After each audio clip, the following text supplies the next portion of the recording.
All right, Student Senate. I now call this meeting of the Kansas State University Student Senate to order. Will you all please rise for the Pledge of Allegiance?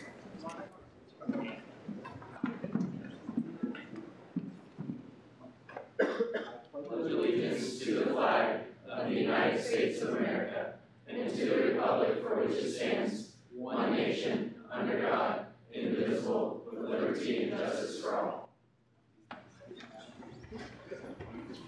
We will now move into roll call. Adams. Here. Albers. Here. Armstrong. Here. Belk. Bergston. Here. Bolar. Here. Bothwell. Here. Bowen. Here. Brown. Here. Carpenter. Here. Cole. Here. Davis. DeMoranville. Here. Dunfield. Here. Filbert. Here. Gammon. Here. Grover. Here. Hammond. Here. Harp. Here. Heatherman. Here. Hildreth. Here. Huffman. Here. Javin. Here. Carmali. Here. Kidd. Here. King. Here. Kulkarni. Here. Leverett. Here. Mari. Here. Morgan. Here. Neatery. Orth. Here. Orzakowski. Here. Pelton. Here. Penny. Here. Porter. Here. Riffle. Here. Roman. Here. Smith. Here. Spellman. Here. Spencer. Here. Sullivan. Here. Tile. Here. Chumlin. Here. Wessel. Here. Wilhelm. Here. Whitmer. Here. And Yogunanun. Okay, we have 45 senators present and 2 absent. And moving into directors too. Boyd. Here. Clark. Cruz. Here. Gortson. Here. Pick. Here. Lundeen. Here. Marshall. Here. McIntosh. Here. McKenzie. Minu. Pasteur. Sedlacek. Here. Underwood. Here. Valdez. Here. Works. Here. And Tuttle. Here.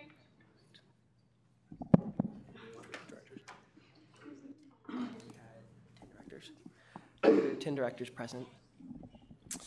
All right, we will now move into first open period. Our first open period speaker this evening is Gene Taylor, K-State Athletics Director.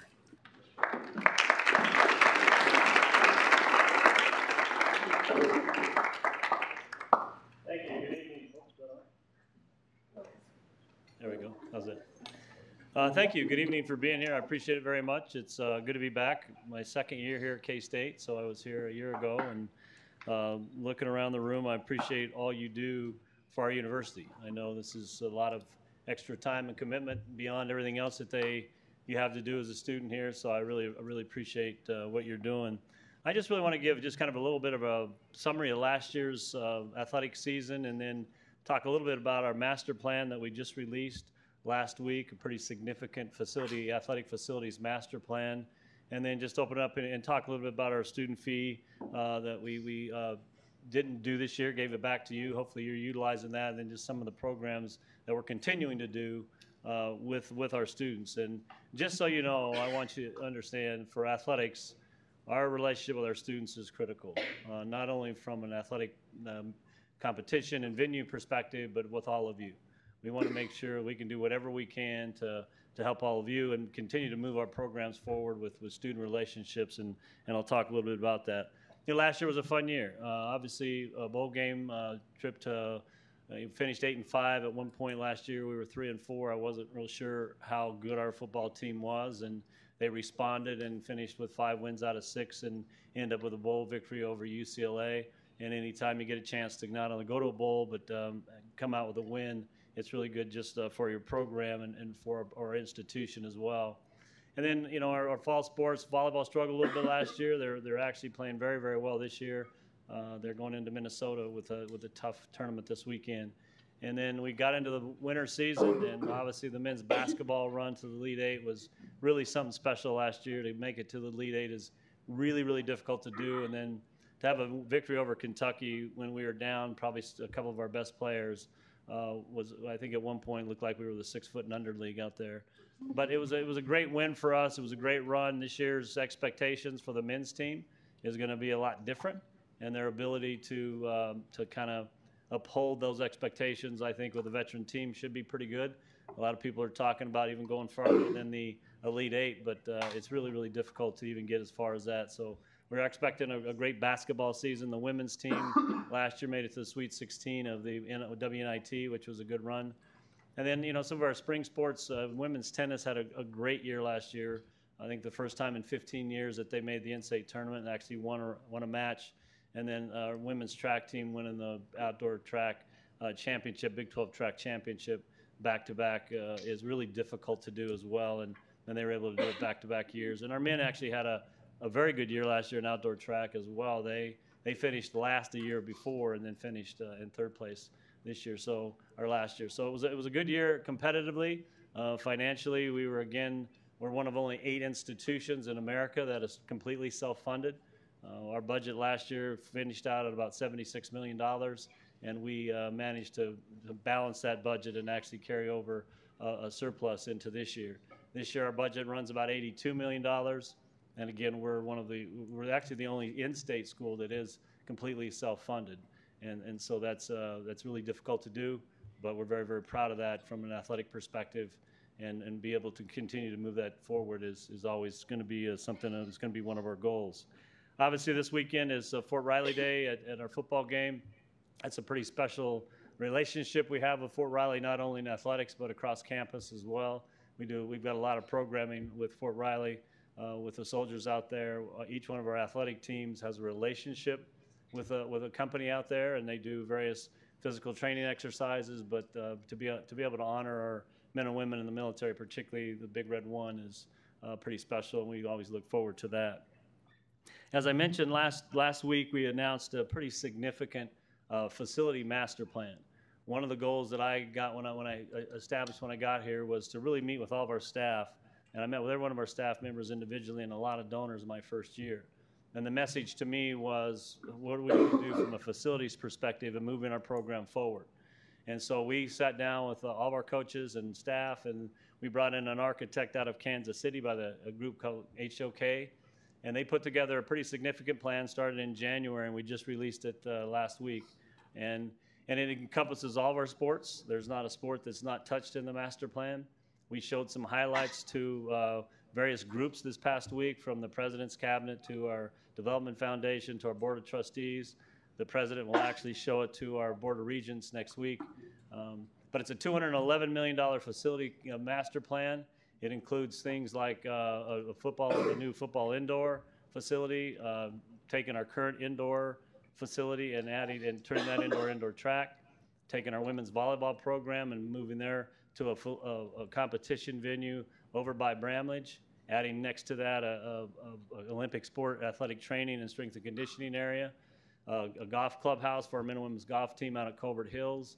We've already established an upgrade to baseball and soccer, which will start this fall, a new soccer stadium and an expansion of the baseball program, baseball stadium. That's about a $20 million project. And all these projects are fundraised. We don't take any state dollars or get any university dollars. We can finance some of them, but it's a very comprehensive plan. There was some questions that I received when we showed the location of the indoor practice facility. It would take up about 400 parking spaces on the east side of the stadium. Was somewhat controversial. A couple of people had some questions about that because parking is a premium at our facility. We probably have one of the best parking situations in America in terms of proximity to the stadium. And then the other question we got was basically moving both indoor track and volleyball out of Ahern, and what happens with Ahern if those programs aren't in there. And that's a conversation down the road with the university in terms of the future of that particular facility.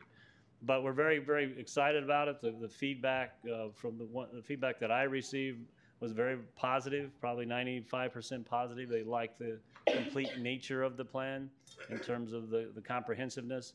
Now, that doesn't mean we're going to go out and start fundraising $211 million worth of facilities.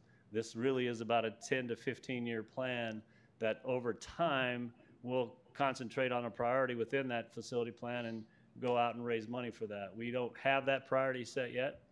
If you were to really ask me and want me to give you a good answer, I would tell you our priorities are probably the south. There's a really big upgrade to the south end zone, about a $29 million upgrade to the south end zone.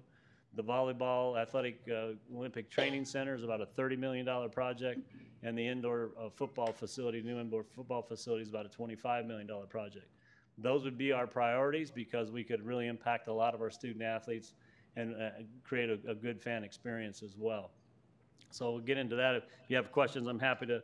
Some of the things that we've been able to continue to do when we eliminated the student fee, like in football, we really kept our prices the same. I don't think we've raised the prices in about 6 years, and that's really important that we can do that and make sure our prices don't increase with our students. We created a new student lounge when you come into the stadium where you can keep your cell phones charged, and then we've got a special price for concessions. So those are some of the new things we're trying this year. I think they've been pretty well received. We executed the mobile pass this year. I don't know for how many of you are using them, but I think for the most part it's gone pretty flawlessly, and that's always a challenge with with connectivity out at the stadium, but it's been pretty good. And then the other thing we're still doing is we're still hiring students in our athletic program at a pretty significant level.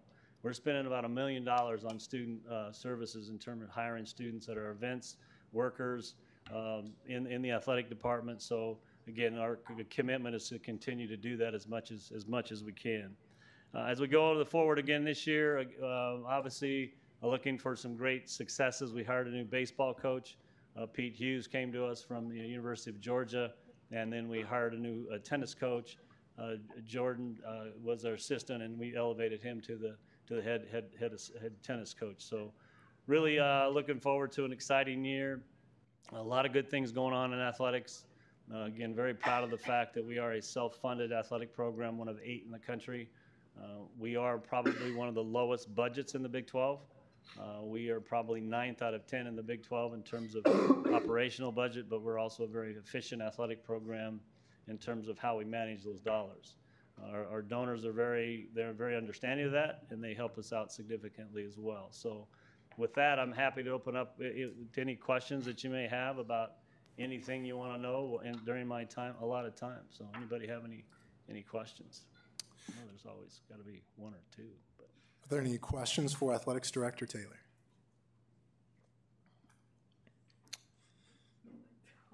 President Keel. Thank you for coming tonight. You talked about the loss of the 400 parking lot stalls or spots. How are you gonna, is there any plans to make up those spots in other places around the stadium, or is it just kind of going to be a wash and see how it goes? No, we actually, the challenge when you introduce a facility master plan, you can only introduce it at kind of the 10,000 or 20,000 foot level. But the plan itself is about 140 pages worth of information, and one of the sections is specifically about parking. We have some very specific plans to make up about 250 of those spots, but after that, we're going to have to probably get pretty creative. There are places around the stadium that we still haven't really captured for an opportunity for parking that we will continue to look at. I don't know if you have ever heard much about the North Campus Corridor project. That would also, we'd be a partner in that as well. There are some ideas within that to increase some parking opportunities. The question is, everybody feels like they're just going to keep getting moved out, and that's not necessarily the case. But eventually, we're gonna have to capture some more parking eventually. But yeah. Thank you. Mm-hmm. Further questions, Chief of Staff Moore. Kind of following off of that, do any of those current plans regarding parking impact the student areas, what have traditionally been seen as the student areas? Not really. I think the student area, I guess at some point, if we, keep having to move parking, that might get impacted. But right now, I don't see that as a plan. We have some other options within the plan before we get to that area in particular. Are there any additional questions for the speaker? Well, again, I appreciate you having me. And really, again, thank you for all you're doing for Kansas State University. Your commitment to our university is really, really appreciative. And for those of you that support our athletic program, we do really appreciate you being there. If you were to ask our student athletes, the impact you have on an atmosphere at a game or a competition venue is incredible. It's been extremely positive, and we appreciate that very much as well. And we appreciate your leadership. And again, thanks for having me. I'll come back anytime. All right, thank you for coming.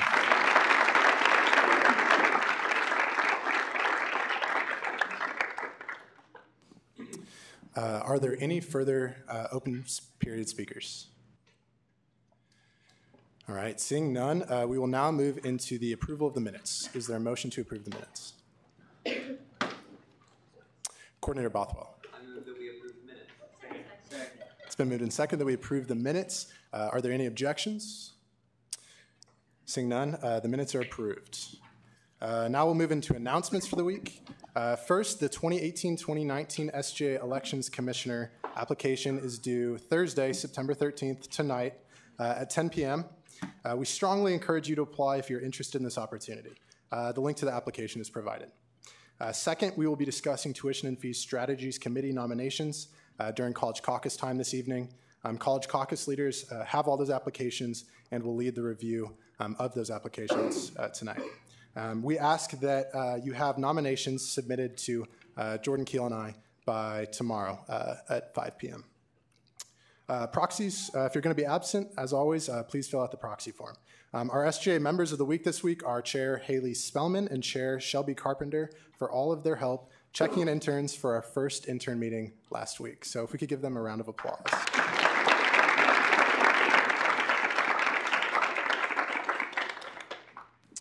All right, upcoming events calendar, you can see that our committee meetings are in full swing, so if you have interest in one of our SGA committee meetings, we invite you out. The majority of those meetings will be held in the CSI conference room. Quote of the week this week, believe in something, even if it means sacrificing everything. Colin Kaepernick. We will now move into approval of appointments. Is there a motion to consider Resolution 11? Senator Wilhelm. I move to consider Resolution 11. Second. It's been moved and seconded to consider Resolution 11. Will the author please come forward?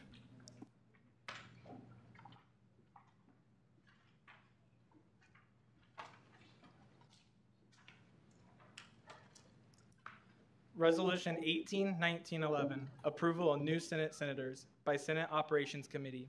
Whereas Will Moreland has chosen to resign the position of student senator for the College of Agriculture. Whereas Thomas Smith has the next highest vote total for the College of Agriculture. Whereas Faith Tuttle and Victoria Valdez have chosen to resign the position of student senators for the College of Arts and Sciences. Whereas Kevin Thompson and Joshua Arnaldi have the next highest vote totals for the College of Arts and Science. Whereas Jordan Keel has chosen to resign the position of student senator for the College of Engineering. Whereas Swapnil Gupta has the next highest vote total for College of Engineering. Whereas Brooke Cole-Glazer has chosen to resign the position of student senator for the College of Human Ecology. Whereas Nathaniel Faflick has the next highest vote total for the College of Human Ecology. Whereas a position of faculty staff senator was vacant, and whereas Levi Esses has been nominated by the Vice President of Student Life. Be it resolved that Section 1, the following individuals be approved as representatives of their respective colleges and department: Thomas Smith, College of Agriculture; Kevin Thompson, College of Arts and Sciences; Joshua Arnaldi, College of Arts and Sciences; Swapnil Gupta, College of Engineering; Nathaniel Faflick, College of Human Ecology; Levi Esses, faculty staff. Are there any questions or corrections for the author? Caucus Leader Spencer. I have a correction. Strike Nathaniel Faflick on 24. Yes, and then also line 40. Is that okay? Yep. Awesome. Further questions or corrections for the author? All right, seeing none, is there a motion on this resolution?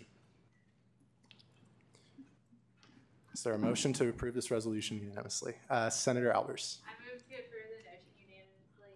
Second. All right, it's been moved and seconded to approve Resolution 11 unanimously. If there are no objections, Resolution 11 is approved unanimously. Will you all please come forward and get sworn in?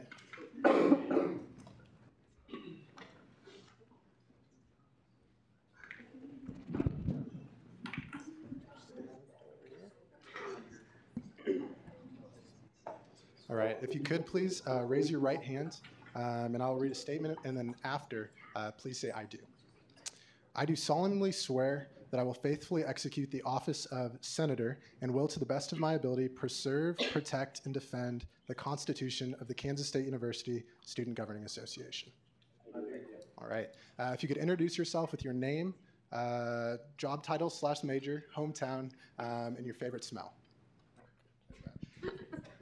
I'm Levi Esses. I'm the Associate Director of New Student Services. I guess my hometown's Manhattan, but I'm originally from Littleton, Colorado.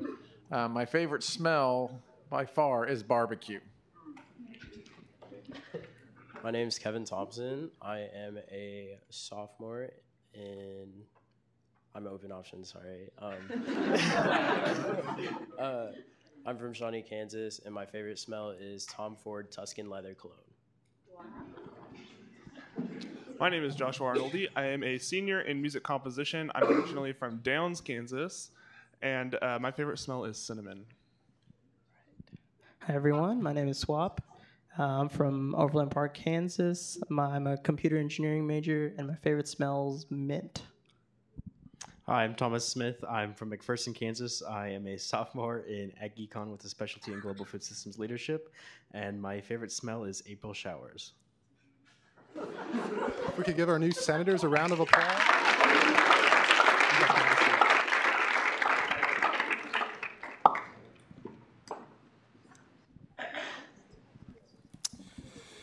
All right, we'll now move into committee reports. Are there any committee chairs who have a report? Chair Carpenter.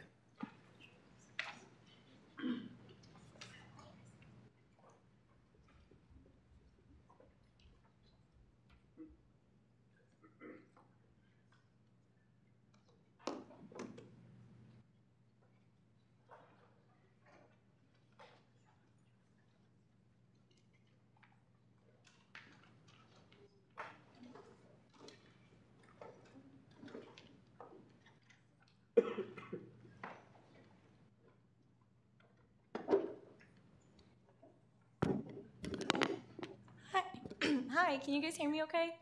Okay, awesome. Well, for those of you I haven't had the opportunity to meet yet, my name is Shelby Carpenter. I'm the Senate Operations Committee Chair, and Joshua Arnoldi invited me up here tonight to talk to you a little bit about the purpose of Senate Ops, some of the things that might help you guys in writing and editing your legislation, and then also just some general legislation etiquette tips. So let's get started. Just a quick overview of this presentation. Like I said, I'll discuss the purpose of Senate Ops, some general legislation, resources for you guys outside of Senate operations, and then also writing, editing guidelines, and general tips and tricks. So purpose of Senate operations, this is taken straight from the SGA website. The Senate Operations Committee is responsible for overseeing SGA elections, appointments, student Senate legislation, and impeachment, expulsion of SGA members. We are here as a resource for you guys, not just in filling vacancies or proofreading your grammar and things like that on your legislation. We want to be here available for all of you. And yeah, we have a lot of different responsibilities. We're a really tiny group, but we're a really mighty group, and we're really looking forward to a good year of getting things done.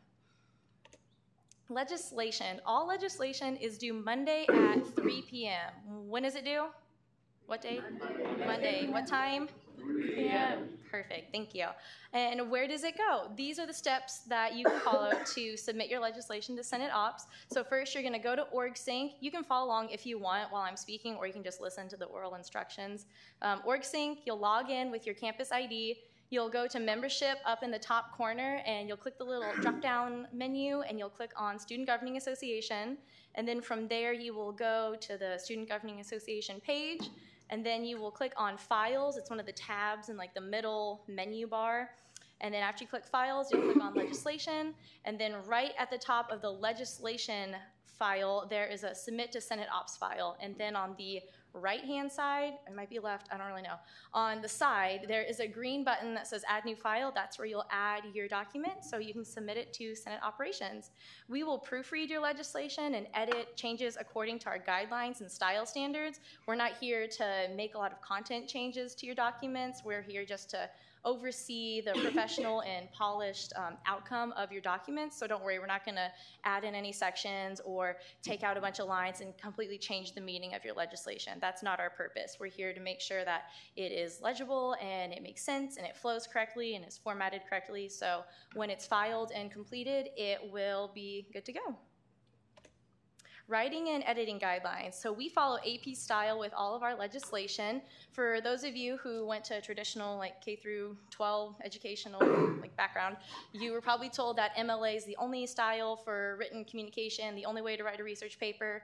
False. We are using AP style, and if you don't know AP style, that's okay. The library has a lot of handbooks and resources that you can utilize if you want to refer to like true AP style. We also have our own documents to help with writing and formatting. So again, going to OrgSync, looking at the Student Governing Association tab, files, legislation. Some of the documents include legislation checklist. I just finished updating and uploaded that earlier today, so that is all up to date, correct information on just some general tips like font size, font style, Times New Roman, where to put your commas and where to put like certain periods at the end.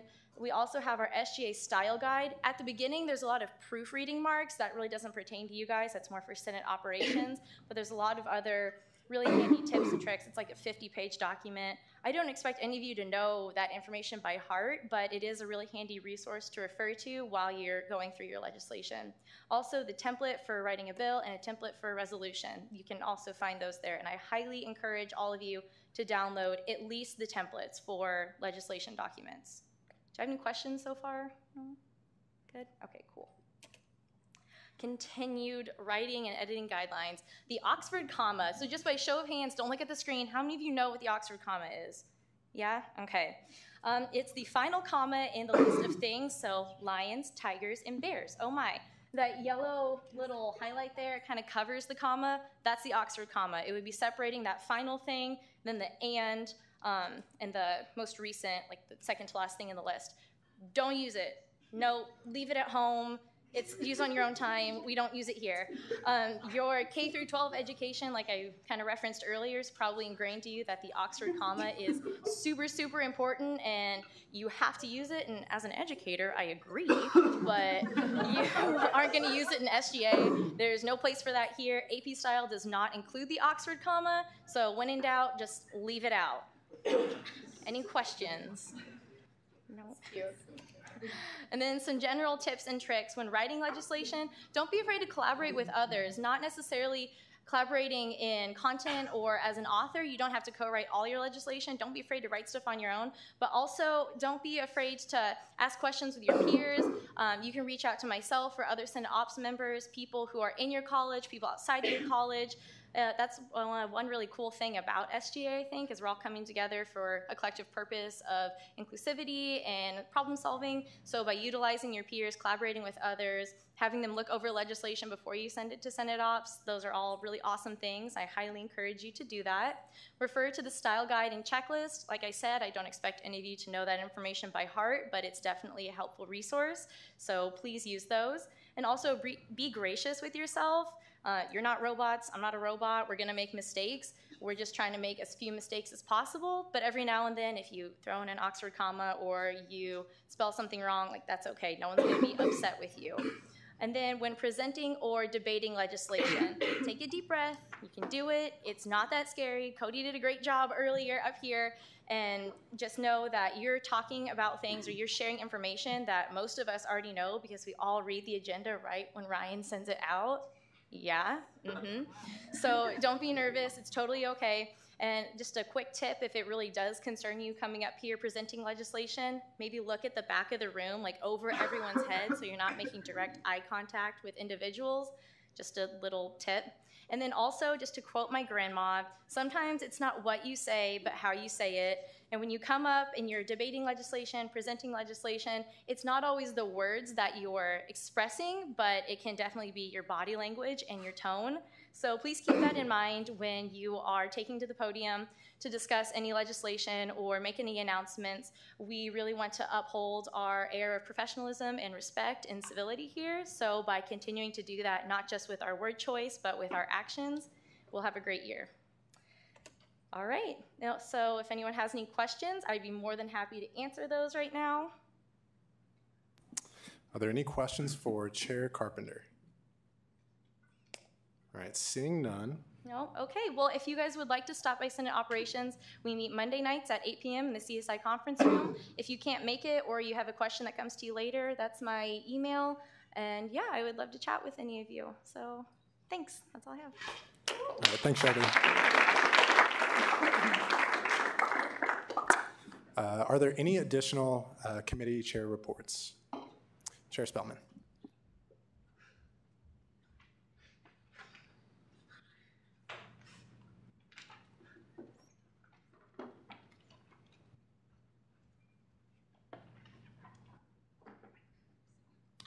Okay, hey everybody. So for the voter registration drive on the 25th, the people that I've been working with, we met on Tuesday, and we came out with a little bit more details regarding kind of when, kind of where, but we are going to have a volunteering training session. So League of Women Voters is involved in the Manhattan community, and they're involved heavily in this project. They are actually going to be hosting a training on Tuesday the 18th from 11 a.m. until 1 p.m. So it's basically a come and go training session. If you want to have a little bit more information, it's in the public library. Show up, be there for 15 minutes, you're good to go. If you can't make that training session, we are going to have a first open period speaker. A representative from the League of Women Voters is going to come. She's going to give a short little presentation, kind of explain all the little details, hopefully answer the questions that you might have about voter registration and questions that, of course, a lot of students might have themselves. For the tabling, I have reserved a couple tables in the union. So we'll have one outside, one inside. That's going to be from 8 to 5, but other locations is going to be in Nichols Hall. We're going to have one in Waters, in the business building. There's going to be a ton of tables all across campus, and we are looking for volunteers to work those tables. So if you would like to volunteer to work at one of those tables, if you know someone that would like to volunteer, we'd love to have you. Of course, after the training, you will be hopefully trained and have all of the details figured out. But we will also have a short Google link. So that'll take you to a Google document. You can volunteer at, pick which table you want to serve, how long you're going to be there, get some friends, get some organizations involved. We are looking to have hopefully a lot of turnout and get a lot of students registered to vote that day. Stand for questions. All right, questions for Chair Spellman? Seeing none, just kidding. Director Boyd. Will you be having anything when you all are tabling to try to incentivize people to come up to the table, say like Varsity Donuts, which has worked in the past for me when I registered? Wow. It's in the, that's a detail we're figuring out. So I don't have anything officially set, but we're working on it. All right, further questions? All right, if there are none, thank you, Haley. Are there any additional committee chair reports? Seeing none, we'll now move into director's reports. Director Boyd.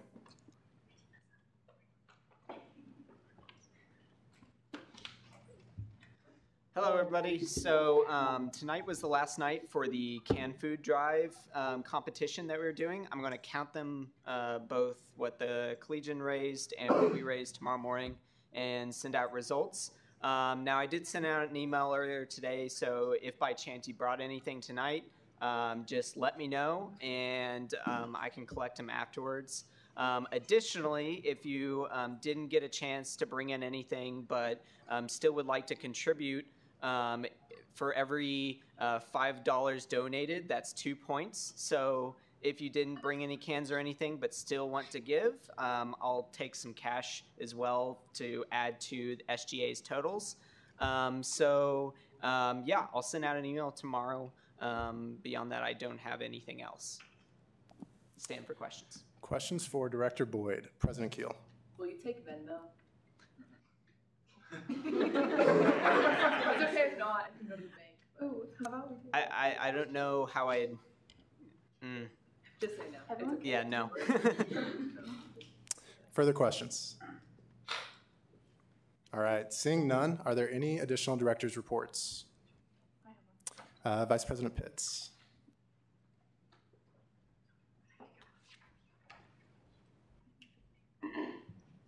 Hello, everyone. This is my first time up here, so it's kind of exciting.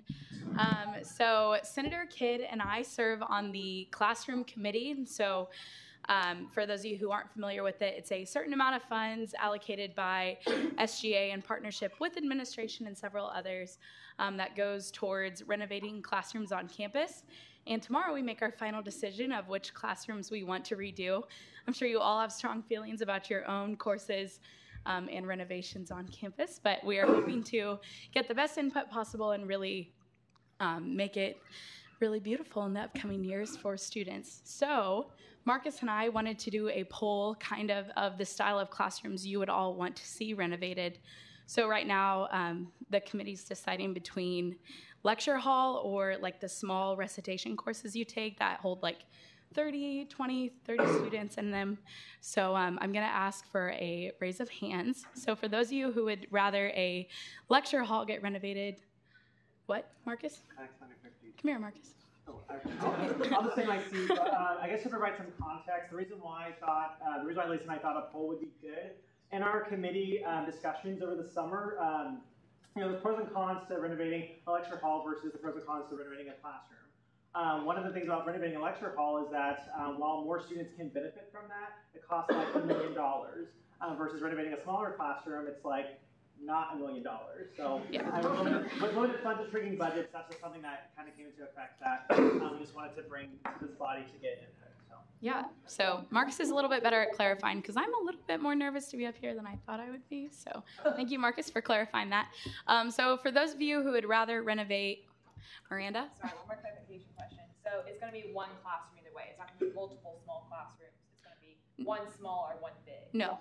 Okay. So this, and I was about to clarify that after Marcus had made that statement. So this will either be having the option of renovating one large lecture hall with that $1 million slightly larger allocation fund, or using that same amount of money to renovate like 4 or 5 small classrooms.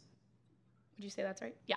So we're going to take a raise of hands. So for those of you who would rather see like 4 small recitation halls or classrooms in your college or on campus for your gen eds, raise your hands. Okay, so it looks like a majority. And then for those of you who would rather see like a big lecture hall renovated. All right, cool. So that's like 6. Cool. So thank you all for your input there. And we will take that to the committee tomorrow. It's Marcus and I are the student representatives on that, and then we have folks from facilities, administration, and all of that. And then another thing, so on Wednesday, Miranda and I had a meeting with the New York Times, and we talked about the option for an online subscription. So I don't know how many of you like read the Times or read kind of those online newspapers, whether it's Wall Street Journal, the Times, or maybe your local news. So we're kind of trying to decide if that's really worth our time, if it's worth our money, and if students would really utilize that. So if you like the idea of an online, all-access New York Times subscription, raise your hand. Okay, it's about half. So thank you all. That will be something that we kind of discuss as the weeks go by, and then we'll maintain contact with them as we move forward. And that money would be coming out of possibly privilege fee, or it would be funded by other offices on campus. So. All right, with that, are there any questions for Vice President Pitts? Director Boyd. I remember there was something sent out, I think it was sent out by Jack last year, that was specifically like what classrooms, and they even had pictures to go through. Do you guys have that data? Yes. So the meetings that we've been having, kind of the decisions that are being made right now, have been coming off of that data. Okay. So go ahead, Marcus. Sorry. So part of that data that we did analyze from the survey, the data was good, yes, but what they did say was that majority of students that did fill out that survey were freshmen, and so a lot of the rooms that were identified to be renovated by students were the larger lecture halls, and so that's not exactly comparable to the rest of the student body and how not all of us are freshmen. Yeah, and we want to, make as large of an impact as possible, and whether that's through a lecture hall, through doing those multiple smaller classrooms, we want to make the best decision and make sure that it's all improved for years to come. So, anybody else? Further questions? All right, seeing none, are there any additional director's reports? Director Cruz.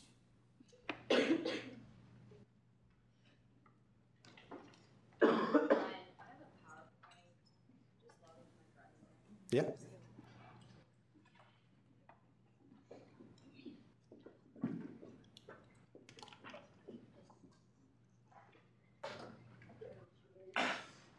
There's a drawer.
Okay, well, no, you're good. You guys can see it like this. Okay, now that we got this figured out. So, if you guys remember me coming up here last week, my name is Mariana Cruz. I'm the Campus Climate and Safety Director, and I just wanted to run you guys through what the project that I've been working on this summer is, and let you guys know how you guys can get more involved and how you can encourage your friends on campus to be more involved. So I am forming the Wildcat Task Force Against Sexual Violence, which is basically a group that's going to be making recommendations on how we can improve our prevention and our response to incidents of sexual violence on campus. These recommendations are going to be sent out towards the end of the school year to Director of the Office of Institutional Equity, Scott Jones, Dr. Bosco, and President Myers. And this actually is modeled after something that KU did a couple years back. The only difference is that was started by the provost, so kind of going from the top down, and we're trying to kind of do something different and go down up, I guess. So the key responsibilities of this group would be evaluating the effectiveness of prevention practices. So everything from ASAP, which is the training that we all have to do either as freshmen, and I believe also at the beginning of the year. I know there is talk of campus-wide campaigns against sexual violence being put on by different groups and clubs on campus, and so we would be evaluating the effectiveness of those and how they impact our student body, as well as the support for our care office and clubs like Wildcats Against Sexual Violence, kind of how we as a university support the success of those clubs. Furthermore, we would be reviewing the wording and enforcement of the PPM 3010, which is the section in our student code that addresses sexual violence and sexual harassment. We would be reviewing the effectiveness of the incident reporting process. So we would go from the beginning of when a claim is made to the final resolution of that claim, and how we support the complainants throughout that process. Furthermore, we would be reviewing how we're ensuring the community partners are responding adequately to incidents. So this would go anywhere from Riley County PD to Via Christi, and if they are providing us with the adequate amount of nurses that are certified to carry out the examinations that need to happen once an incident occurs. And lastly, we would be reviewing how we as a university support survivors after the fact. So this would be basically broken up into a curriculum that this task force would review throughout the year. They're planning on meeting bi-weekly starting the first week of October, and it's going to be basically an educational course for the first couple of meetings where they're going to learn a lot of the ins and outs of especially how the incident reporting process works, and from then on going to go and review those responsibilities that I talked about on the previous slide. So I just wanted to make you guys aware that the application is out there. I sent you guys an email, I believe it was on Monday of this week. So just share that with your friends, share that with anybody that you think might be interested in your clubs, your meetings, your organizations. The application will close on Friday, September 21st at 5 p.m. So just send it out all you can this week and next week so we can hopefully get some more students on that. And they will meet bi-weekly starting the first week of October. I also, within the agenda, the link is under their director's reports, is under my director report. So if you want to just copy and paste that onto an email and send it to someone real quick, you're more than welcome to. With that, do you guys have any questions for me? Coordinator Bothwell. So on the application for that, are you anticipating having as many members as possible, or what are you just looking for members? So I would like for these recommendations to be pretty structured, pretty concise, and I believe that having a lot of members on this is just plainly not going to be effective. So I would like to cap it somewhere, hopefully within the 20s, and it also just depends on really what the interest is at the end of the day. Just curious, thank you. Further questions for Director Cruz? Chair Spellman. I really want to thank you for the work that you've put into this. Do you have an idea on what day the meetings are going to be? So my hope is that it's going to be either Monday night or Tuesday night. However, I'm not including that on the application because I don't want that to deter people from applying. So my plan is that once all the applications come in, I can make a decision on about who I would like to be on it, and from then on just send out a doodle poll and choose the date that works best for everyone. Further questions? Director Marshall. So I know this is kind of like a newer thing, so you might not have this detailed, but what do you believe the time constraints for this, or the time commitment would be about weekly for this task force? Okay, yeah. One of the things that I do want to stress about this is that I know that this is a topic, and a lot of the topics that we're going to be discussing on are very emotional, heavy topics, and topics that you can talk about for hours on end. However, I really want to make these meetings as focused as possible. So my goal is to not have any of these go longer than 2 meetings, and an average meeting being about an hour and a half. And they will be bi-weekly, so I'm hoping that it is not an enormous time commitment on the side of the members. Further questions? Senator Brown.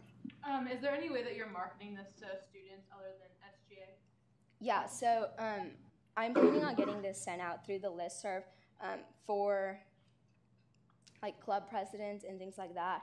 It's also going to be going out on K-State Today, that email that you guys get out every Monday, I believe. And aside from that, I'm trying to send it out to all of the chapter presidents and see how that goes. But aside from that, that's kind of why I'm here presenting it to you guys, because I do really need your help getting the word out to your clubs and organizations, especially those students that may not be as heavily involved as the people in this room are.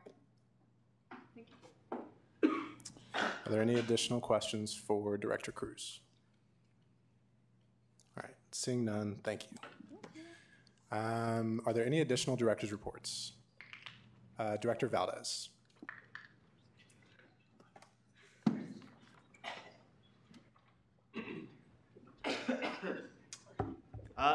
Also my first time up here. Not nervous though.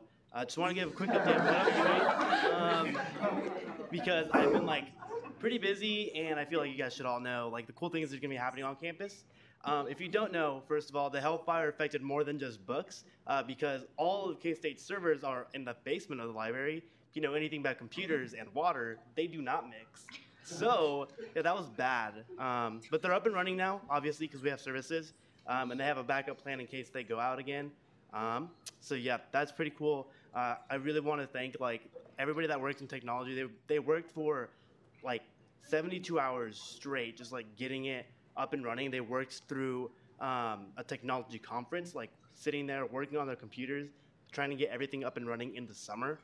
So yeah, if you ever see anybody that works in technology on campus, honestly, just give them like a big thank you, because if it wasn't for them, we wouldn't have Canvas or email or literally anything on K-State's website up and running. So yeah. Another thing is there's going to be a DARS update coming out soon. I'm hesitant to give you any more details. We had our meeting to give them feedback on what the update's going to be. So that was really fun. But one thing I do need from all of you is if you could recommend people to come to the technology committee, that would be fantastic. We're looking for about one person from each college, and it's a 1-hour meeting once a month. And we essentially would be giving feedback on some updates that we have coming through, like some projects that the technology side of campus is doing. So it's actually really fun if you like giving back like design feedback and spitting out new ideas. You can come. It's like open meetings. And finally, the Faculty Senate on Technology is going to be bringing out two-factor authentication soon. So that's basically like when you log in from a new computer, you get a text message that like makes you verify. It's going to be coming out for teachers first because they're like a bigger impact if they get hacked. Then they have all of our information instead of just like if we get hacked, they only have ours. So it's going to be coming out for teachers, and then following teachers, it's going to be coming out for students. And so those are just a couple few things that I just want to give quick updates on. If you have any questions, feel free to ask. Questions for Director Valdez? Senator King. If we have somebody like who we're thinking about in the college, in our college who would be interested in serving on the committee, do we just email you? Yeah. Or? Okay. Do you guys want my email? It's like not the most easy to remember. It's Victor, and then 101185 at KSU.edu. My high school ID, I didn't realize it was gonna be like literally used for everything. So. Further questions? All right, seeing none, are there any additional director's reports? Coordinator Bothwell.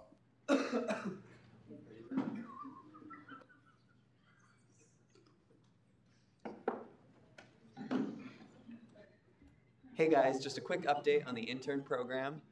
So after tonight, we've had 59 total interns, so doing pretty good, getting more people each week.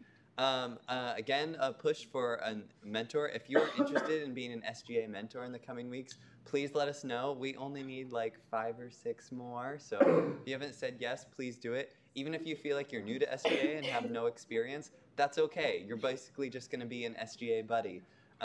So we're just really hoping to get as many of those as possible. And then lastly, if you are interested in coming to the intern meetings, please let us know.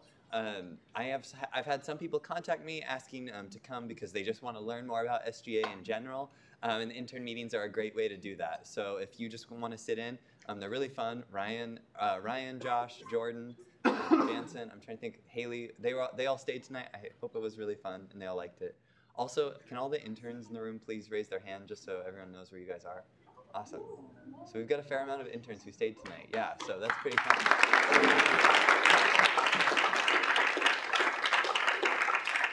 Yeah, that was my update. Just a quick little thing on what's going on with the intern program. All right, any questions for Coordinator Bothwell? Caucus Leader Spencer. If we're wanting to do the mentor thing, do we just email you? Email or just come talk to Sadie or myself. Do you want to do it? Yeah. I'll put your name on my list. All right, further questions? Director Cruz. So, correct me if I'm wrong, but if they haven't already come to the first 2 intern meetings, they have to wait until the next round. The attendance policy is 3 out of 5. So if they haven't come yet, they can still come to the next 3. They have missed general overview and then the legislative branch. So if they want to learn about those things, it'd probably be best to wait until the next session. But if not, it's still good. Follow-up granted.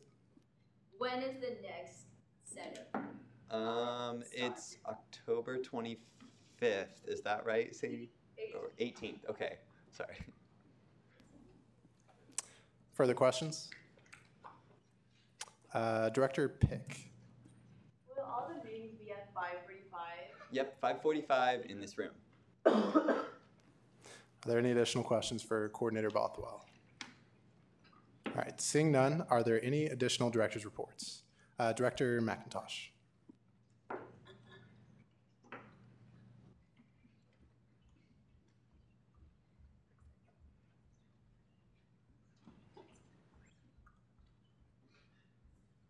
Okay. So for those of you who don't know me, my name's Mackenzie McIntosh. This is also my first time up here, but I'm not as outgoing as Victor, so bear with me. But just to give a quick report for you guys, so we are currently interviewing for 2 new directors within the Diversity and Multicultural Student Affairs Office. And one is going to be focused on intercultural learning and academic success, and the other is going to focus on diversity and multicultural student life. So we are bringing those candidates to campus actually right now. Each day is designated for a different candidate. So if anyone is wanting to actually meet and talk with them and get to know a little bit more about each of them, there are going to be meet and greets and open forums for you to attend, and you can actually find those on the Vice President of Student Life homepage.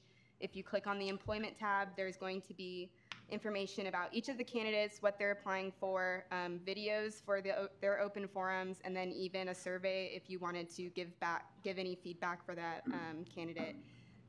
We also have open forums and student meet and greets on tomorrow, Friday, and also on Monday that are still left. So definitely come and pick their brains because they're going to be working over projects and initiatives that are going to be hopefully affecting the whole campus and not just the diversity and multicultural student affairs office. So that's going to be really important. Also coming up on Monday, this upcoming Monday, September 17th, is Wildcat Dialogues.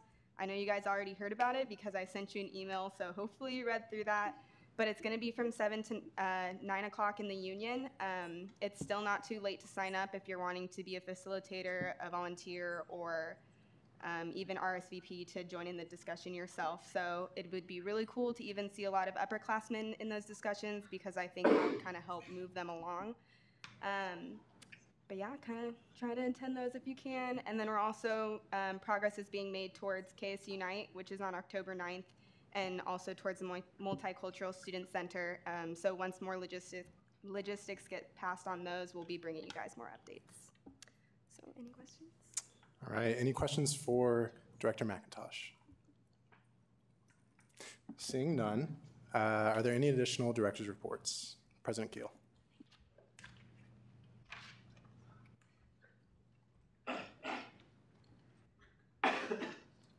Okay. I'm really sorry that the director's reports are going a little bit long, but please know that they're really important and we're not just coming up here to talk. We want to share all the things that we're doing on the other side of the branch, on executive side, so that if there's something you are really passionate about that we're doing, you can get involved and know what's going on the other side. So we're not just here to talk, also knowing it's the first of the year, so we're trying to get all the reports from what's been going on this summer to you guys so you know kind of what's going on that side. So just bear with us for the next week or so, and then it'll kind of go back to normal. There'll just be a couple every week. So just wanted to throw that out there. The new union director was here tonight. He was in the corner, Corey Williamson. He had left, but he was here earlier. So if you see him around the union, say hi, because he's really awesome and he really, really cares about the student voice. So if you feel like there's something you want to see in the union that's not here, he has been completely open with just chatting with you and kind of hearing your ideas. So definitely share those with him. SGA will be a part of a grant to be doing the IDI Intercultural Development Inventory. So we'll be finding a couple of times in the next late October, November timeframe for all of us to be going through that. So basically what happens, it puts you on, you basically get a spectrum of where you're at in intercultural learning, and then you're guided through how you might strengthen where you're at and kind of move proceedingly to being more open to intercultural learning and learning kind of where you might be on that spectrum. And then we'll also do a group inventory, which will be really cool to see where SGA is at as a whole. So it's about a 3-hour time commitment. We're going to split it up into 2 different pieces, but there'll be more information once we select a couple of dates to try to get all of us together outside of Senate time, so we're not here until midnight. So be looking out for that and just know that it's coming. It's really important that you make that a priority when those dates do come out. I had a meeting with Global Campus this week, and they are really interested in understanding from the undergraduate and graduate student on-campus perspective of why students don't choose to take global campus courses or summer school courses. So if you've had an experience that you want to share with me or share with them directly, please send me an email so I can get you linked up with that. And then SGA Coffee and Donuts was today. We have one more tomorrow from 11 to noon. So a lot of SGA people. Totally cool. Love when people are in CSI. But if you have some friends or maybe just pick up some random people while you're walking to the union that want to grab a donut and some coffee, bring them by so they can learn more and just hang out in the office and know that it's for them too. So I'll stand for questions. Questions for President Keel? All right, seeing none, are there any additional director's reports? All right, if not, we will now move into college caucus time. I wanted to mention before we break out into small groups that directors, interns, and senators are all welcome to go and attend these college caucus meetings. I do ask, though, if you are in the pool for the Tuition and Fees Strategies Committee nomination, that you come and hang out up here with us so you don't be involved in that process. So with that, Arts and Sciences will be in the back of Wildcat Chamber. Architecture will be up here in the corner of Wildcat Chamber. Business will be in Radina's. Agriculture will be in the viewing area. Education will also be in the viewing area. Human ecology will be right outside Wildcat Chamber. Graduates will be front left corner of Wildcat Chamber, and then engineering will be in the Center for Student Involvement lobby.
Did anyone else?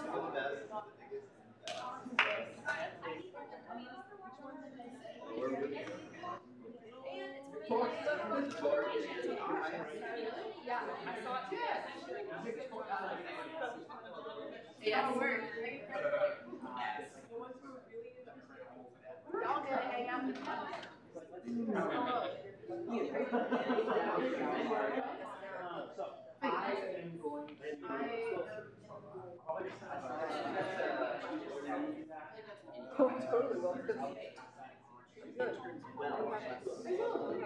Respect is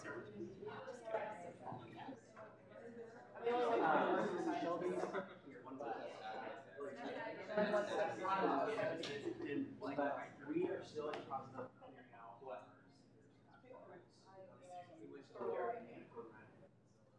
Yes. I just finished my coffee. Wait, what?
Maybe list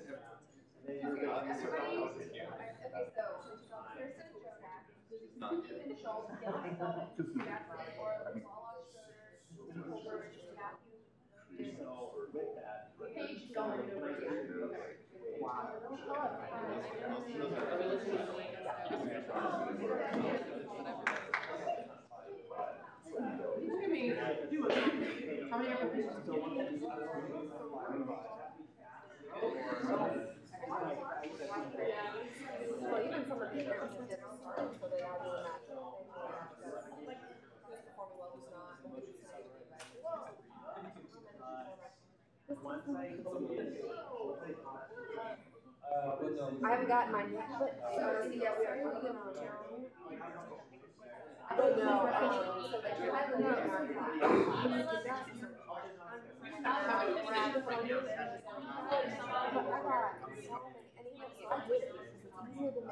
Does that make sense? It's like because like there's so many orders to recognize that this is what's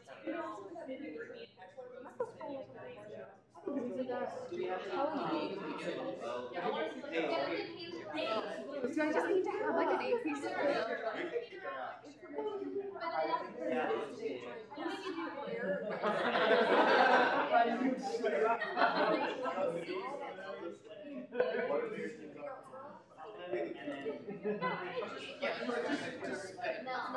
Hold on. So what we can do is I can call all of you and there's a lot. Oh, that's supposed to be a heads up. It is. Well, okay, I don't get that.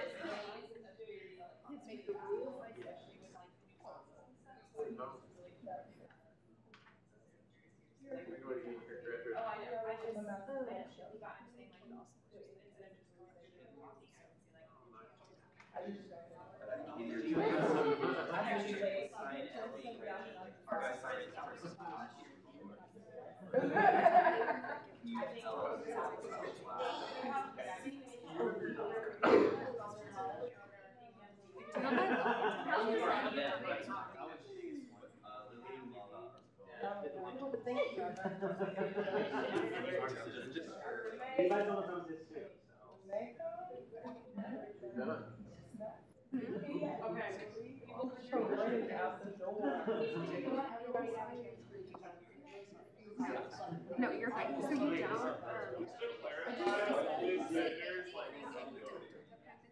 And then every like reference. I didn't know we all took 3 on board. Cool. Right. So one of my It's just like a most isn't I doubled up.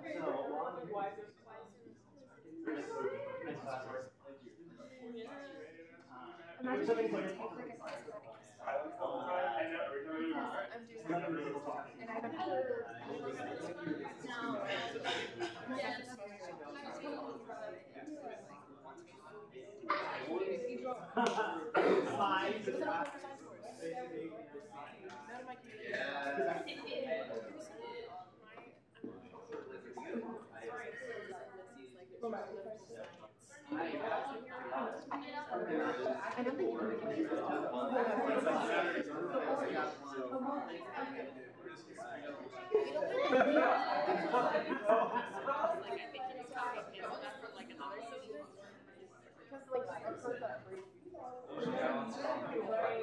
Oh, you know. That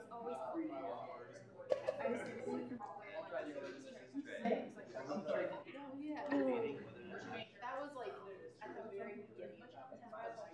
Yes. No, it was the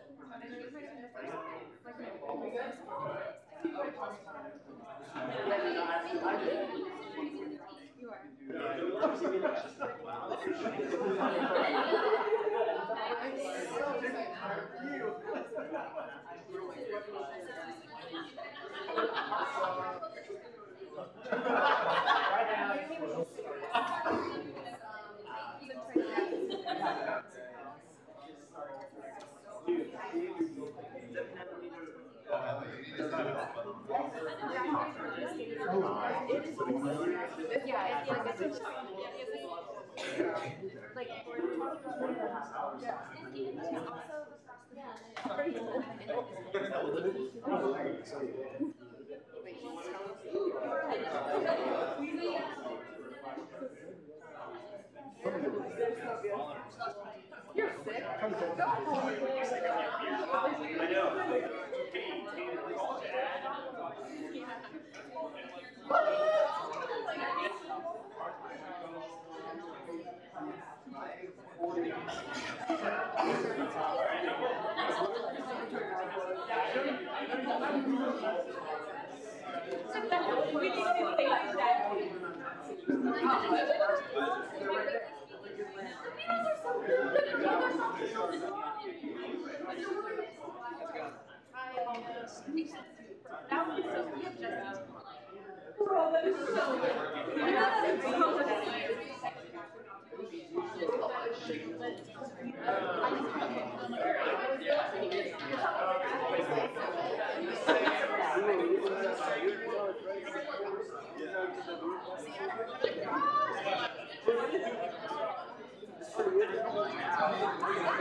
Oh, it's down there.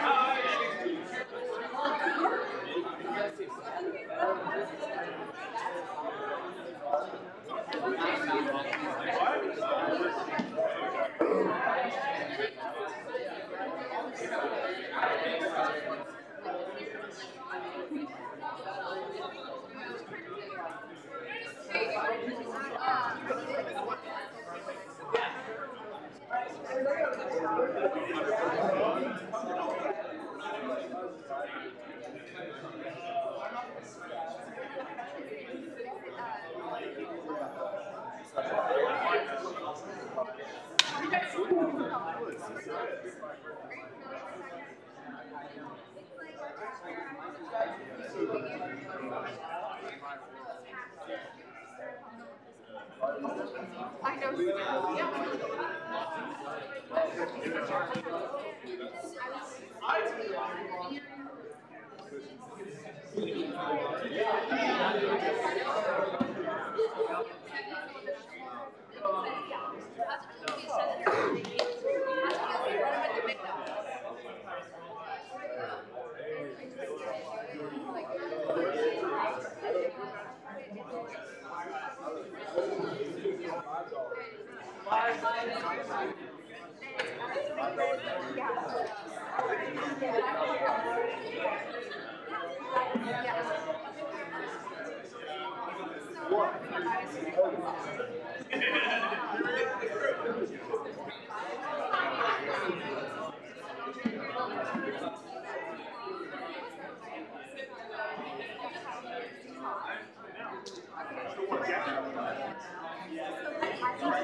Going down the snap.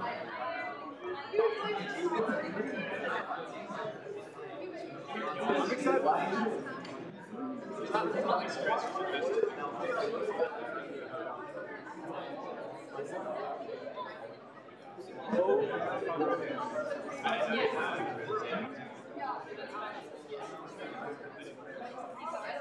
You should like introduce yourself to the game.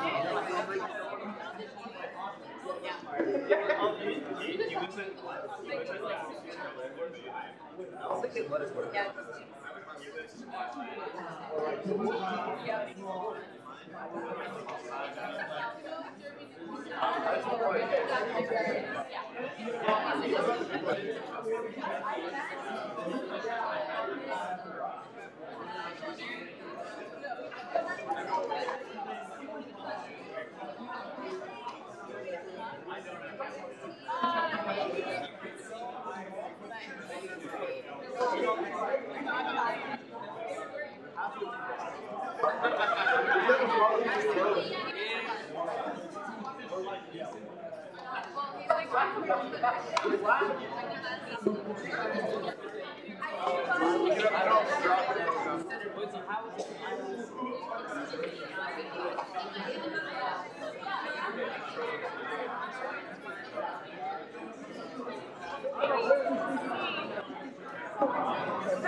Where's the line?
All right, students, and if we could go ahead and take our seats, we can go ahead and finish up with the agenda.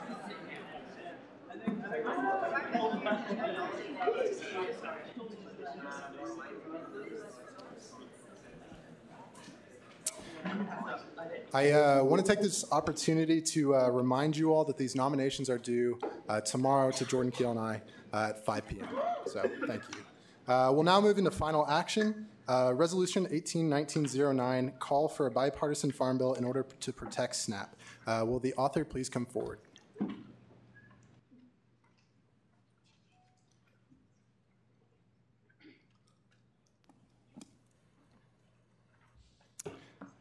Have any corrections been made? Yes, a lot. Let me pull up the notes that I have because we did some things that I thought were good as a committee. So once it loads, all right, cool. So we struck section 4, which was to hand it to him on Tuesday, because we can't travel back in time. We changed, there was a couple of instances where we had Supplemental Nutrition Assistance Act and not program, so we fixed that.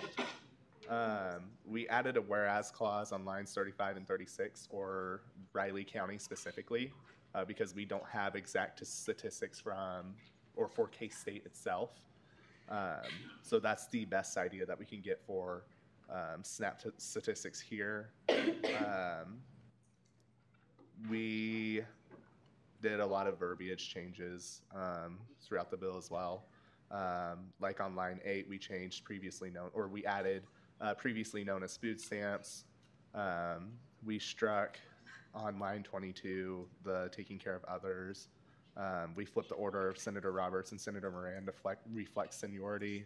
And we struck the word harmful in line 18. And it was recommended favorable 5-0 by our committee. So yeah. Are there any questions for Senator Cole on the corrections or any additional corrections? All right, seeing none, you have first right to debate. Cool. As student advocates, we should hold the belief that no member of the K-State family should go hungry. Congress has an opportunity to improve rather than weaken America's most effective anti-hunger program in a bipartisan farm bill. The House-passed farm bill would take food assistance away from 2 million low-income Americans, including members of the K-State family. We must reject these changes or any measures that cut or make harmful changes to SNAP, formerly known as food stamps. The Campus Climate Survey done in 2015 shows that 1 in 5 students struggle with buying food. SNAP is a cornerstone in the fight against hunger in America. It is timely, targeted, and incredibly effective, including during economic crises or natural disasters. Unfortunately, the House partisan farm bill takes food assistance away from millions of Americans through harsh time limits, reduced state flexibility, and punitive barriers. CATS cover coordinator Aaron Bishop actually works with students here who are eligible for SNAP and getting them enrolled. Many students' futures are at stake if we do not take action on this critical issue. We need to tell our congressional leaders and the Agricultural Committee members to oppose any harmful changes or cuts to SNAP and other anti-poverty programs, and to ensure that the final farm bill includes the Senate's common sense bipartisan SNAP policies and protections. All right, any questions for the speaker? All right, if not, I will now entertain debate in the negative. Is there any debate in the positive? Director Marshall. Yeah, come.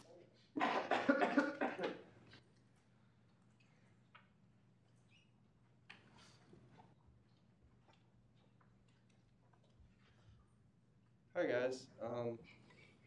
Sorry my other suit was in the shop or the. Okay, anyway, it's a bad joke.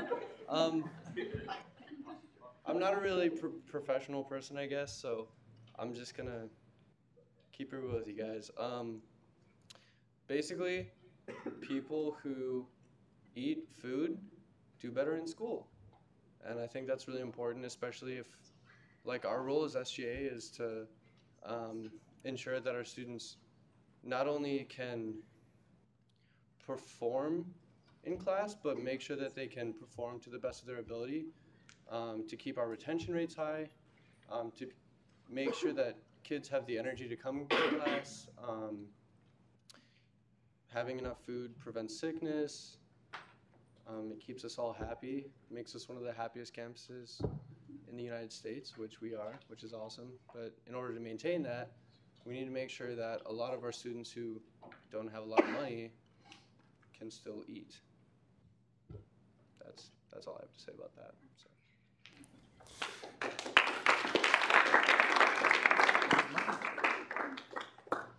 All right, is there any debate in the negative on the resolution?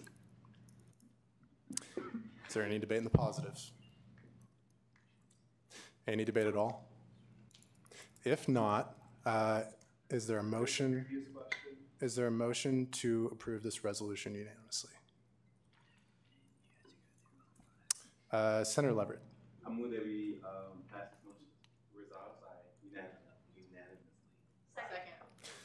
It's been moved and seconded that we approve Resolution 1819-09 unanimously. Are there any objections? All right, seeing none, this resolution is approved unanimously.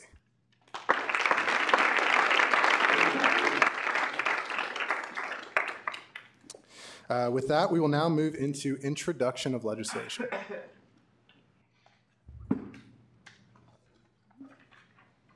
Coordinator Bothwell. I move that the author be allowed to summarize on this and the next two pieces of legislation.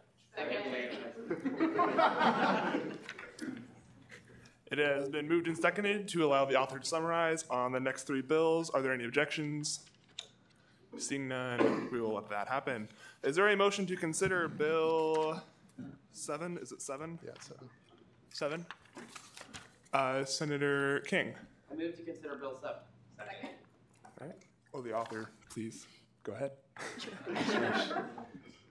Okay, so I'll keep this pretty brief. There's obviously a lot of pages involved with these bills. I'll read the whereas sections, then I'll kind of describe some of the changes that are being made. So Bill 1819-07, amendments to the Kansas State University Student Governing Association bylaws concerning the intern program and independent positions by Nathan Bothwell, Jack Jennings, Ryan Kelly, Jordan Keel, Jordan Martin, Peter Moyer, and Sadie Polson.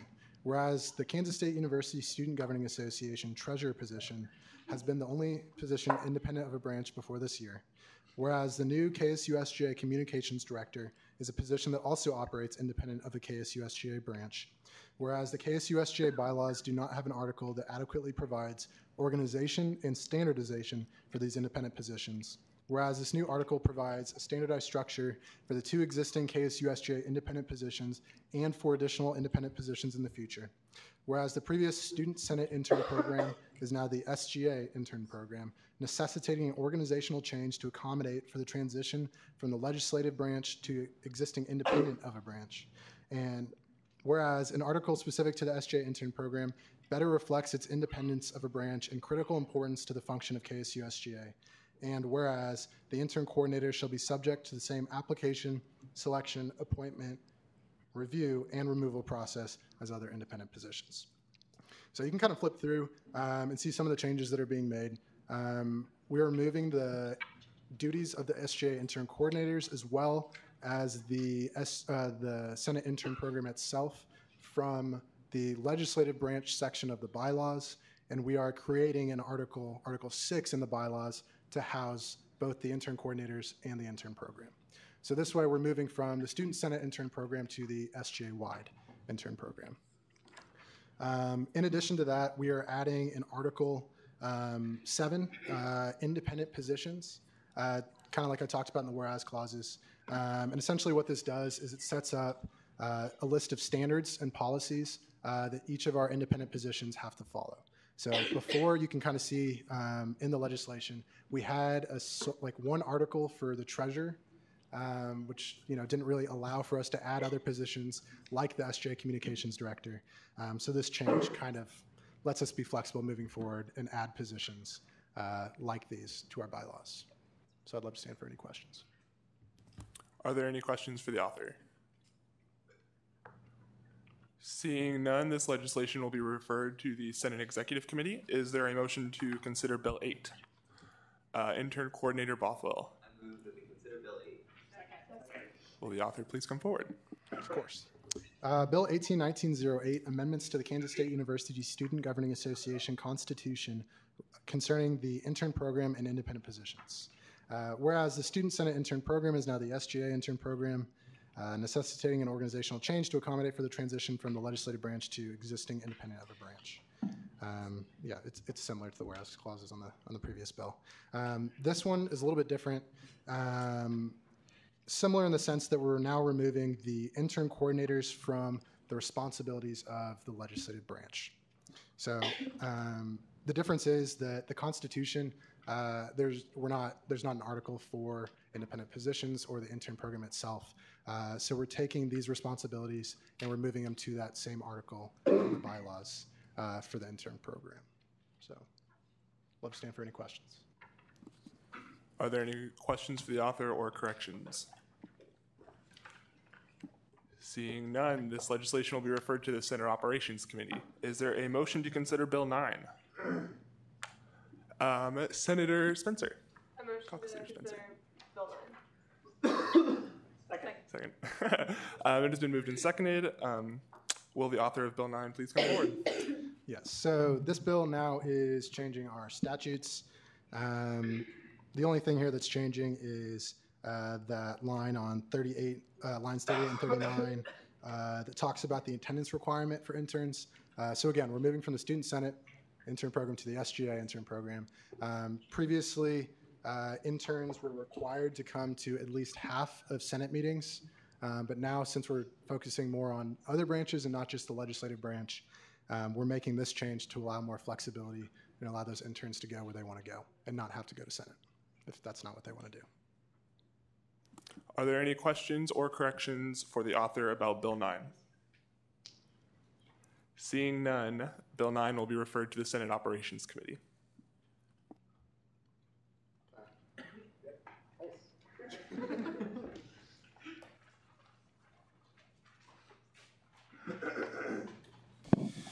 All right, with that, we will now move into second open period. Are there any speakers for second open period? Director Valdez.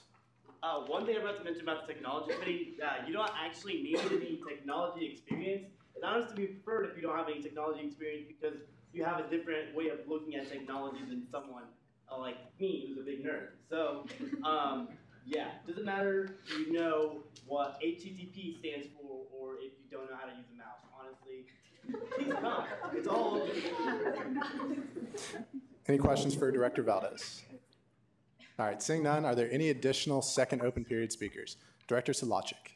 Okay, just going back to what Director McIntosh said about Wildcat Dialogues, if you still want to be a facilitator, you don't even need to sign up. You can just go to the final training offered tomorrow in room 111 of the Leadership Studies building from 12 to 1:30 for training, and you will get a free t-shirt, a fun deck of cards with questions to ask when you're doing facilitations, and you get to keep those after you're done with it. So that's not instant, so I don't know what.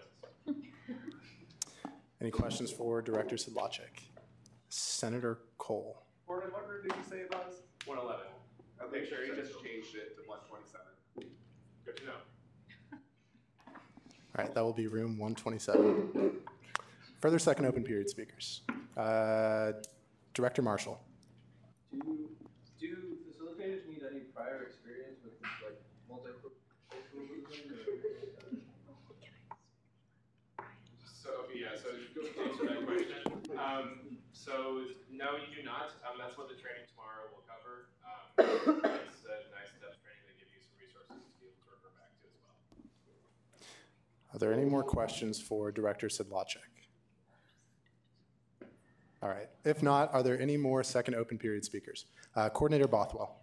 I've had so many people email me during this meeting for mentors. We need 2 more. So if you're still interested, sign up, and then I won't have to ask you about it every week. So sign up now. Okay, I've already got one more. All right. Any questions for Coordinator Bothwell? Seeing none, additional second open period speakers. I have one thing to say. Vice President Pitts. So yeah, maybe I'll be less awkward this time. But as Director Sedlacek mentioned with Wildcat Dialogues, and then the questions were raised of are you, do you have to be qualified to talk about this? Do you have to have that prior experience? Miranda and Mackenzie and I got to go to Husker Dialogues, which is what we're shaping this program after. And so that obviously happens at UNL up north. And I kind of had some conversations with facilitators who are also students, many of them student leaders, workers at NSS, things like that. And they came from all backgrounds, all areas, and many of them did not have that experience, but they wanted to be part of that conversation and engage with students in helping them be a part of the UNL family, just as we should help freshmen and these new students be a part of the K-State family. So if you're on the fence, I was on the fence, I was nervous, but I would recommend that everyone really try to be a facilitator and come to that training tomorrow, because it's a really awesome experience to witness. And I'm excited to be a part of it. I know those of us who are signed up for it are as well. So take this opportunity if you can, and play a role in a freshman's life. So, cool. Questions for Vice President Pitts? Seeing none, further second open period speakers. Senator DeMaranville. Okay, I just want to remind everyone that it's cool to wear jeans to SGA. So part of the reason we started kind of dressing down last year when we came was so that we can make this more inclusive, and especially now that we have interns coming and everything, we want to make sure that they feel comfortable walking into a room. Sometimes business casual can be a bit of a barrier, and so we want to make sure that it's cool, whatever you wear, jeans are cool to wear too. So we want to make sure that we make this open and inviting and welcoming, because we're here for the students. So, yeah. Any questions for Senator DeMaranville? Caucus Leader Kidd. Thank you. So Senator DeMaranville. Just, it's cool. Senator, sorry. So in a previous meeting, it was shared that business casual was the style of dress that we should wear for these meetings. For those that may not know what exactly that means, could you go into more detail on what business casual means? So that we can wear jeans. Cool beans. Business casual is basically, you can wear like slacks, or like for girls, pencil skirts, guys can wear sports coats and khakis, stuff like that. I'm not sure if you're including like the business casual words dark wash jeans, but there is something that says in business casual that you can wear dark wash jeans and a nice shirt or a polo or whatever. So if you feel comfortable in it, that's what's cool with us. Thanks. All right, further questions for Senator DeMaranville? Seeing none, are there any additional second open period speakers? Caucus Leader Kidd? Is it the thing that, okay, hold on, let's go. Okay. Awesome.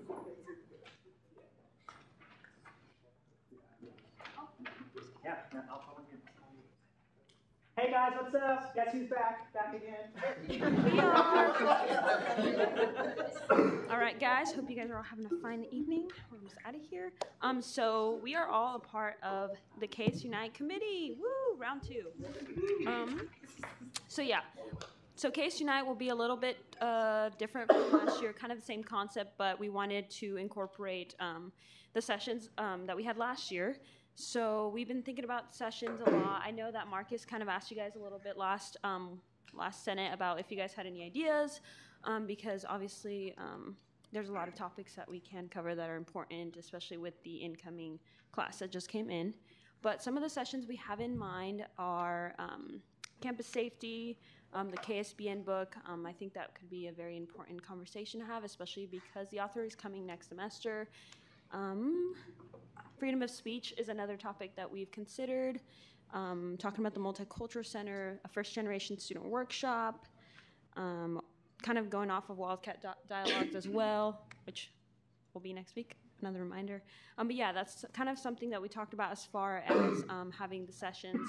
And then we'll also still try to incorporate the walk, and then having speakers come and talk as well. And then Ryan will speak more on that.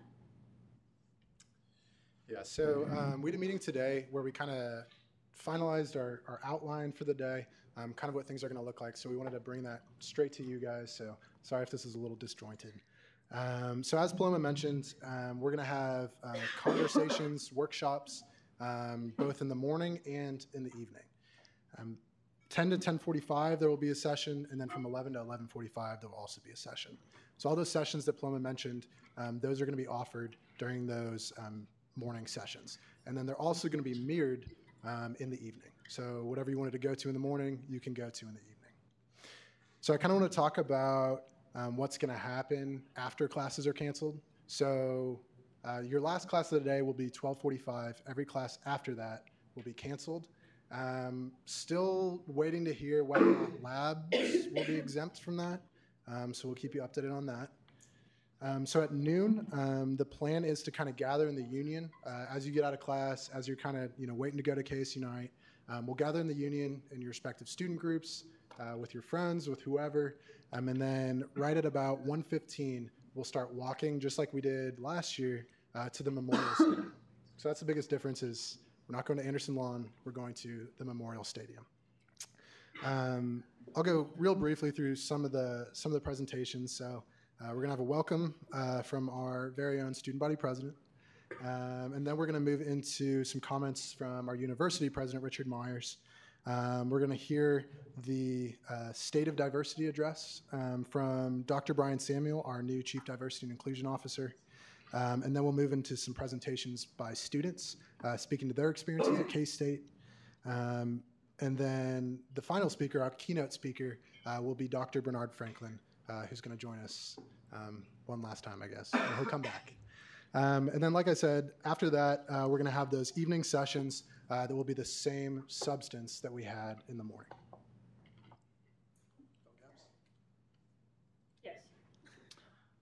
I don't really have much to say. I'm just up here to look cute. Lost 2 pounds, so that I'd share that with you all. So there's that.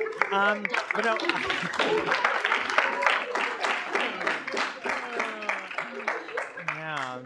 Yeah, I started running the other day, so it's been great. So, but no, I just to kind of just echo more onto what Paloma and Ryan have mentioned. We wanted to just bring this to you all. You guys are leaders on our campus. You were elected by students to represent them, and so with that, we're definitely counting on you all to kind of help get the word out about this, to help promote it.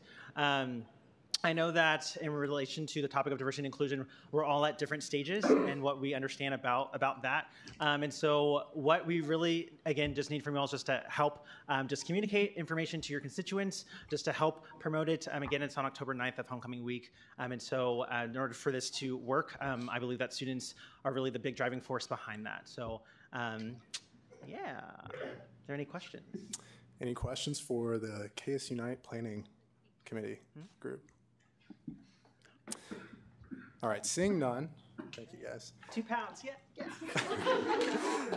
Seeing none, are there any additional second open period speakers?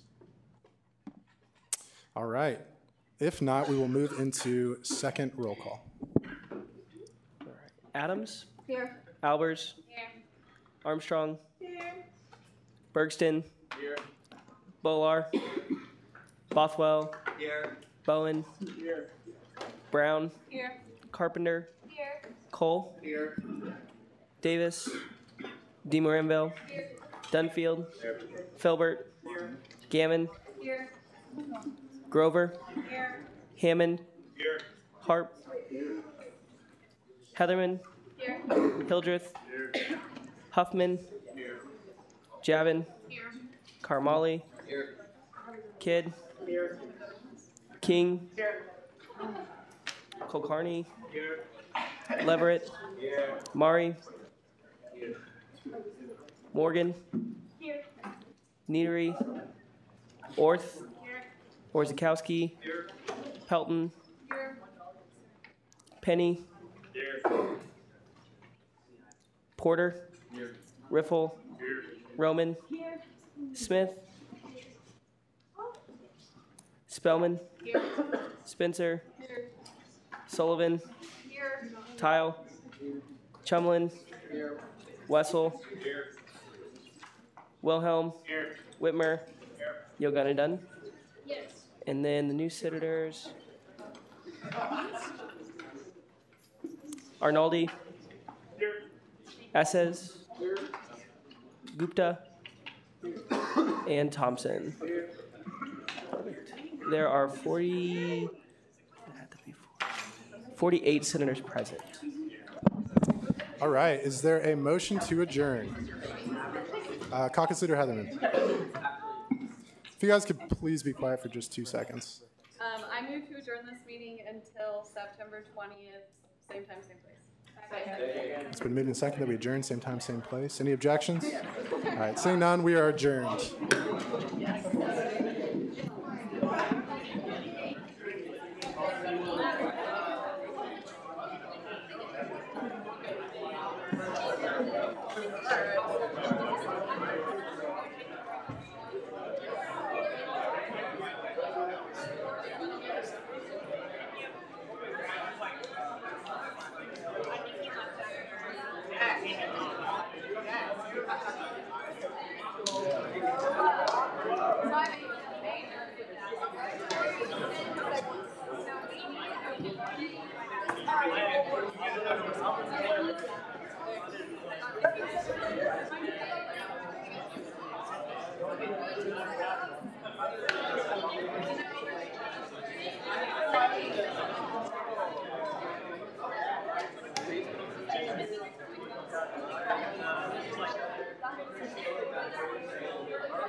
Thank you.